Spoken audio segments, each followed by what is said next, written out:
What is going on, guys? Welcome back to the channel. My name is Matt. In this video, I wanted to talk about what I believe will happen for the rest of the year. Now, we're about 1 month into the year, right? It is now February 2025. I'm going to give you some ideas of what I'm seeing and what I believe will happen this year. Now, to give some perspective, market data has already come out for Toronto, and we are starting to see a lot more listings hitting the market, but a lot more listings are sitting on the market, and they're sitting for long periods of time, sometimes 2 months, sometimes almost 3 months, like Toronto condos are sitting for about 80 days on the market. And so we're now in a situation where more stuff is hitting the market. It's not moving. And I just saw an article actually this morning. I think it was on BlogTO, and I don't know how accurate this is, but it said about 20,000 homes are sitting on the market in the Toronto area. And if those amount of properties keep sitting for long periods of time, what do you think is going to happen? Eventually, portions of those homes or that inventory are going to have to drop their prices to sell, especially if they have to sell, especially if they're distressed sellers that are in a position where they have to sell their home. And this is what I'm starting to see. I said this in my last video, where a lot of people started rolling their debts into their mortgage. They started using their houses like credit cards. And so as they come up for renewal, right, they're going to face higher interest rates, and it might force them in a position where they might have to sell their property, or maybe their second or third property if they have multiple. And so that is the situation we're facing now, where I believe, I don't really know what's going to happen with the market. I don't like to pick sides, but if I had to choose one or the other, I think we're going to go down this year, because if so many properties keep hitting the market and sitting, prices have to come down for people to get rid of them. There's no other option. And at the same time, though, I think a lot more houses are going to start hitting the market. There's going to be more activity this year than last year. Last year, there wasn't a lot of activity. I think this year, people are going to make more decisions. They're going to take more actions, either buy, sell. Some people will refinance if they can, right? If they can refinance other things that they have, right? Because so many Canadians are so indebted with other things that they'll just roll it into their mortgage if they can, if their incomes are good and everything's okay. But on the other side of the coin, stuff is really hitting the fan. I mean, if you follow me on other platforms, I make a lot of videos talking about losses and wins, but we're seeing a lot more losses in the market right now, right?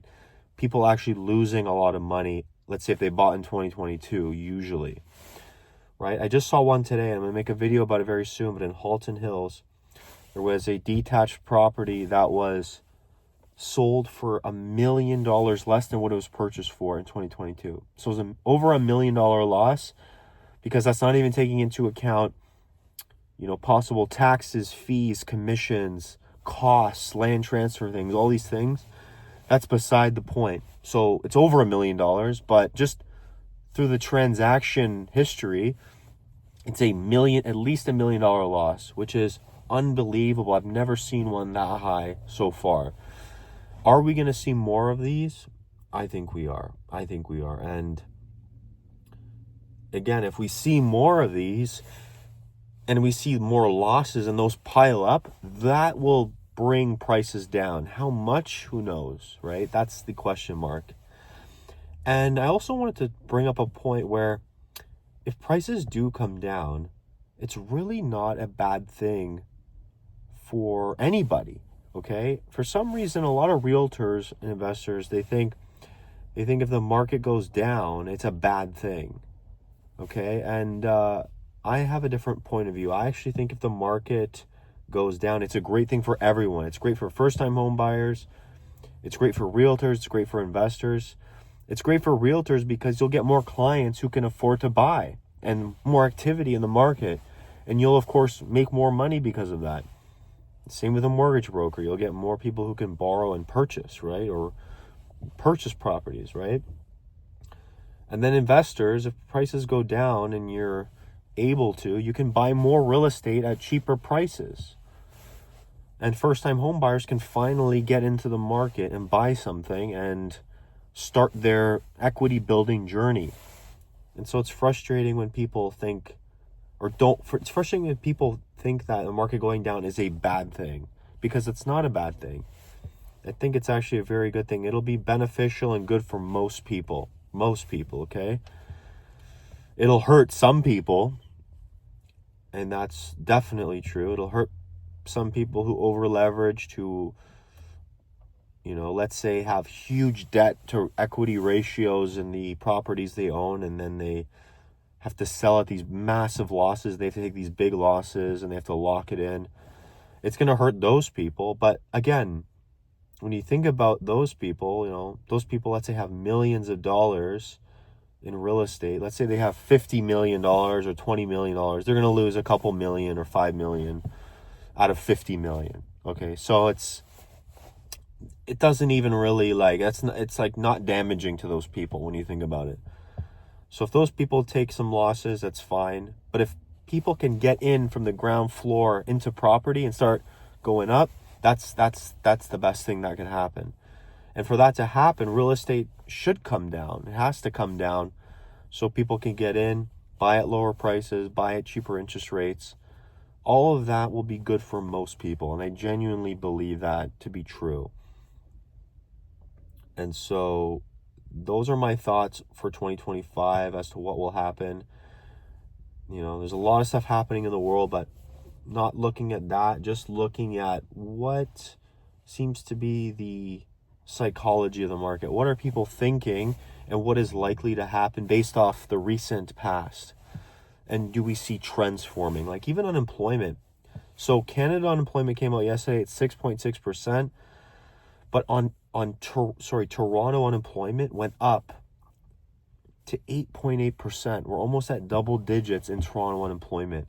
If that goes above 10 to 12, or it feels more like 10 to 13 right now anyway, but if that statistic comes in higher eventually, we're going to see even more downside in Toronto and the GTA. Like we're going to see real estate probably going down more because, again, if people don't have jobs and they can't pay their mortgage,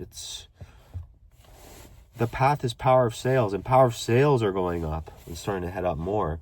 So if we see more power of sales, more lenders taking over their properties to sell them, to recover the amounts that they're loaning on them, then that's what'll happen. And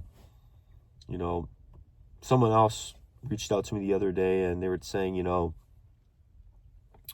they think private lending is predatory, and these are private lenders effectively will lend to you if you have really bad credit, not good income, maybe you're a business owner, your income is just very up and down and not consistent or steady, those people will usually go to a private lender, and private lenders will charge you very high rates, like 8%, 10%, 12%, like almost credit card level interest rates. And I think those lenders, if they have a lot of properties that are appraising much lower than what they loaned on them, a lot of them are just sending letters because I think they have the ability to do this in their contracts, where they just send the letter to their client saying, hey, we need our money back in 3 to 4 months or 5 months or 2 months from now. And then the person's scrambling to refinance to pay them, or if they can't do that, they have to sell. So a lot of people are in very sticky situations. Some people just went and bought a bunch of stuff and put it into their home. Some people unfortunately just bought at the wrong time and they lost their job and they can't pay their mortgage, and I really feel bad for those people.